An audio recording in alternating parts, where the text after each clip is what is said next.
58 বছর বয়সী সালমান খান অবশেষে নিজের ভুলের কথা জানালেন, যার কারণে তার বিয়ে হয়নি। সালমান খানের কথা শুনে মা বাবা ও ভাই বোনেরা ভড়কে গেলেন। তাদের প্রশ্ন, যদি এমনই হয়ে থাকে তাহলে আগে কেন বলা হলো না? এতদিন মানুষ ভেবেছিল প্রেমে বারবার প্রতারিত হওয়ার কারণে দাবাং খান বিয়ে করছেন না, কিন্তু সাল্লু ভাইয়ের বিয়ে না করার কারণ শুনে ভক্তরা হতবাক। আসলে সম্প্রতি সালমান খানের ভাই আরবাজ খান 56 বছর বয়সে দ্বিতীয় বিয়ে করেছেন। আর এমন পরিস্থিতিতে ফের প্রশ্ন উঠেছে সালমান খানের বিয়ে কবে হবে। কিন্তু এখন হয়তো এই প্রশ্নটা একটা প্রশ্নই থেকে যাবে, কেন বিয়ে করছেন না সালমান খান? বিয়ে না করার পেছনে এমন একটি কারণ জানালেন সালমান খান, যা সবাইকে চমকে দিয়েছে। সালমান খানের এই তথ্য প্রকাশের পর তার মা এটি বিশ্বাস করতে পারছেন না, কারণ এখনো পর্যন্ত তিনি ভেবেছিলেন যে তার ছেলে অবশ্যই একদিন বিয়ে করবে এবং সেও ঠিক হয়ে যাবে, কিন্তু এখন এটি অসম্ভব বলে মনে হচ্ছে। তাহলে আসুন আমি আপনাকেও বলি যে কারণে সালমান খান কখনোই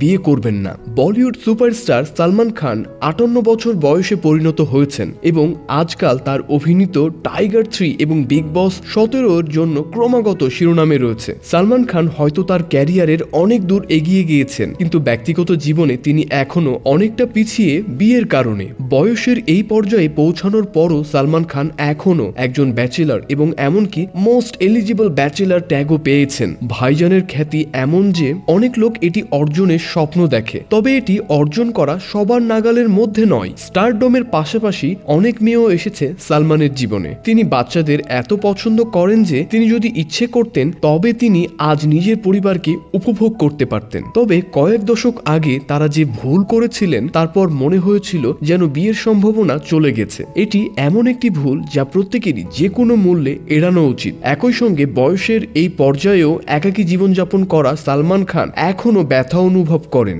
এবং বিয়ে না করার কারণ ব্যাখ্যা করতে গিয়ে বলেন, তার মতো কেউ এলে তিনি বিয়ে করবেন। আসলে আমার জীবনে এখন পর্যন্ত যত গার্লফ্রেন্ড পেয়েছি তারা ভালোই ছিল, কিন্তু দোষটা আমারই ছিল। যখন কেউ আসে এবং চলে যায় তখন তার দোষ হয়। দ্বিতীয় কেউ যদি আসে এবং যায় তবে দোষ তারই থাকে। তৃতীয় ব্যক্তি এসে গেলেও দোষটা তারই, কিন্তু চতুর্থ জন এসে চলে গেলে দোষটা তার আছে কিনা তা নিয়ে একটু সংশয় আছে। 5 নম্বরটি চলে যাওয়ার পর সন্দেহ বিশ্বাসে পরিণত হতে থাকে এবং যখন ব্রেকআপের পর এই ধারা চলতে থাকে তখন আমি নিশ্চিত হয়েছিলাম যে আমার বান্ধবীদের মধ্যে কোনো ত্রুটি ছিল না, এটা আমার দোষ ছিল, তাই কারোই দোষ নেই। আমি আপনাদের বলি যে সঙ্গীতা বিজলানি, ঐশ্বরিয়া রায়, ক্যাটরিনা কাইফ, লুলিয়া ভান্তুর সহ অনেক নায়িকার সাথে সালমান খানের সম্পর্ক ছিল। তো বন্ধুরা, অনুগ্রহ করে আপনার মন্তব্যের মাধ্যমে আমাদের জানান যে কোন অভিনেত্রীর সাথে সালমান খানের জুটি আপনার সবচাইতে ভালো লেগেছিল। संगीता जी यहाँ पे देखिए लेफ्ट में।